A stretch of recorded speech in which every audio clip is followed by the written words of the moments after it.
Betty White was a kind person who was adored for her humor, intelligence, and love of animals. Although White's family relocated to California in 1923, she was born in Oak Park, Illinois. In her lifetime, she has won 8 Emmys, 3 Screen Actors Guild Awards, a Grammy, and 3 American Comedy Awards. She was recently known for her bubble-headed character Rose Nylund on The Golden Girls, and for hosting Saturday Night Live. In the second half of her life, she only had 2 homes, one in Brentwood, Los Angeles, and her favorite, the home she and her third husband, Alan Ludden, built in Carmel-by-the-Sea. Throughout her 8-decade career, White opened her home to the public only for a few occasions.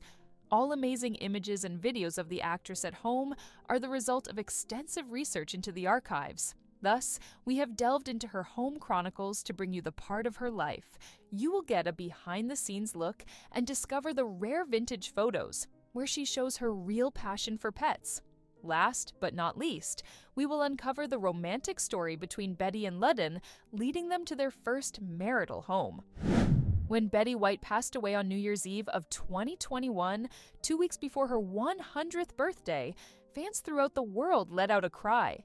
Even though it has only been a few months, White's beachfront property in Carmel, California, has already been sold.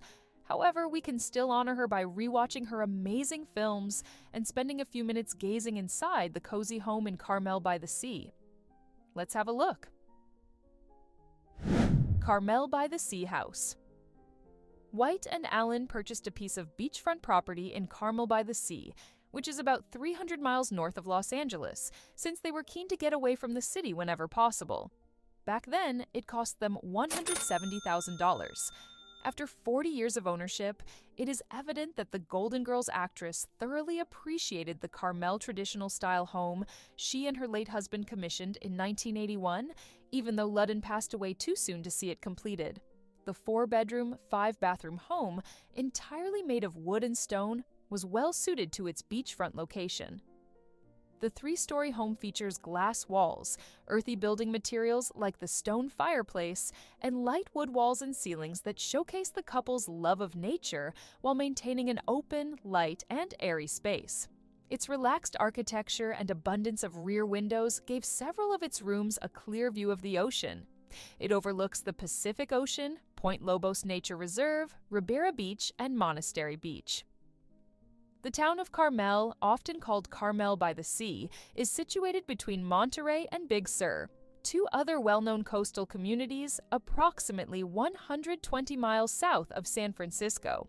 The home's listing states that the town was established as an artist's colony and still has a lot of its bohemian vibe, despite being a well-liked tourist destination with shops, restaurants, and quaint cottages in the European style. Within 2 weeks, a buyer came upon the spacious house for $10.78 million, making it almost $3 million more than the asking price. Interiors. Designed by architect Richard Hicks, her home featured light white and gray furniture as if to match the crystal water flowing nearby. Listing agent Nicole Truskowski of Sotheby's International Realty observes that the home's understated design draws attention to its natural surroundings. However, a number of skylights can be seen in cathedral ceilings covered in wood. A huge rough-cut stone fireplace runs the length of a wall in the bright main living space. All 3 levels are connected to a beautifully planted patio and backyard via an outside stairway. Upstairs, the master suite also has a fireplace, while the ensuite bath has a vanity that was designed by Betty. Additionally, the multi-purpose dining area can be used casually with the kitchen open or closed off with just the balcony and ocean as a view. This versatile open-plan kitchen idea allows guests to host a dinner party away from their food preparation space or continue their kitchen party in a dining room with a view over the shore. Betty's 8 Emmys, SAG Awards, and other show industry awards from her more than 80-year career were on display in this house. In this warm, dreamlike house, White had packed an entire room with stuffed animals. They all had names, and White would talk to them often. If you didn't know, White was a longtime animal welfare advocate and was also a supporter of the Wildlife Learning Center, the Monterey Bay Aquarium, and Actors and Others for Animals. To mark the day, what would have been her 100th birthday on January 17th, fans donated more than $30,000 to animal charities as part of the Betty White Challenge. Because her one more home in Brentwood was closer to care facilities, White spent more time there in her twilight years than in Carmel. However, it is known she would have liked to spend as much time in her seafront abode as possible. And it's not hard to guess why. The exteriors in the fresh air could be much soothing and healing rather in the big city. Exteriors. The outside of the house is the main attraction, even though the interior is equally stunning. The terrace offers views of the well-kept lawn, flower beds, and shrubbery. A view of the white sand beach to the left, which stretches the entire length of the property beneath the cliff, can be seen just beyond the jagged shoreline rocks. The storybook garden leads to a back gate with direct access to the sand and walking paths through Carmel Meadows. There are views of the ocean as well as a hillside covered in trees that rises above it. Last but not least, the seaside enjoys magnificent sunsets every evening. The audience found Betty's contagious giggle and lively demeanor charming, but occasionally her demanding work schedule was exhausting. The beach house was the ideal location for Betty and Alan to unwind and get away from the spotlight because of its simplicity and emphasis on nature. After Alan's death, Betty expressed no desire to remarry since, in her view, she had already had the best. Betty never had children of her own, but enjoyed her 3 stepchildren from Ludden's former marriage. Brentwood, L.A. home. While Carmel's home was a sort of seclusion and a dreamlike abode to spend holidays, where did the actress live her busy life? And you know the answer: Brentwood. The late actress Betty White appeared to be happy in her sunny 2-story home. However, as is sometimes the case, the original house was demolished, and a new one is currently being built. After only 1 month on the market, the land lot was sold for an incredible $10.68 million in 2023. But no matter how much money a new landowner paid, we feel regret for not having access to the legendary home full of memories and happy smiles. Betty White and Alan bought the property in 1968, featuring 5 bedrooms and 6 bathrooms. The Hollywood icon moved into the Brentwood house as her marital home and held onto it for the 4 decades between his death and her own. The house was bought by the couple because of its private location and close access to the Hollywood studios. This marital home was a result of Alan's multiple proposals to win over Betty's heart. But that was not an easy task. Betty and Alan met in 1961 on the set of his game show, Password, when she appeared as a guest. The two instantly hit it off. Later, Betty would joke about how Ludden would ask her to marry him until one day it became serious.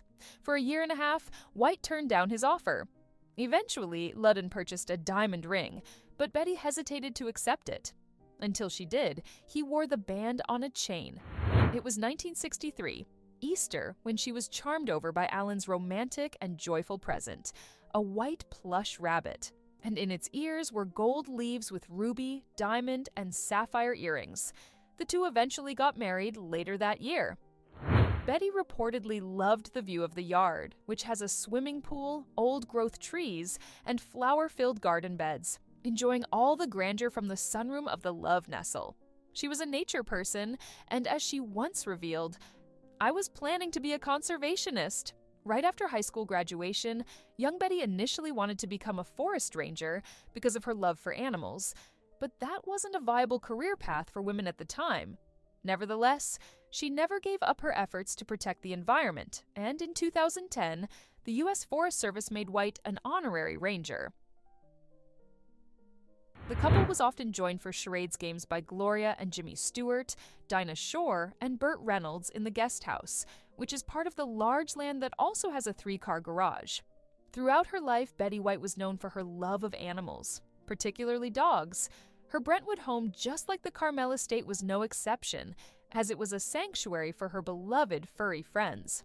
The sprawling grounds were perfect for her dogs to roam and play, and she often hosted charity events and fundraisers to support animal welfare causes. Unfortunately, nothing remains of the lovely, sunny, cozy house. Since the Golden Girl actress is recognized for her life and influence rather than her homes, her devoted fanbase preserves the memories of all beautiful times. Although she may no longer be with us, her spirit lives on through the memories of her homes, movies, and the impact she had on the entertainment industry and beyond. Betty White will forever be remembered as the Golden Girl of Hollywood, an animal activist and a kind woman. We hope you liked this video as much as we enjoyed making it for you. Tell us more about home features you adore to watch inside our videos. Do you prefer watching interior design, antique and artwork collections, or exterior lush greenery and stories they tell? What do you like about Betty's homes? Share your thoughts with us right in the comments, and don't forget to subscribe to watch new content. See you next time!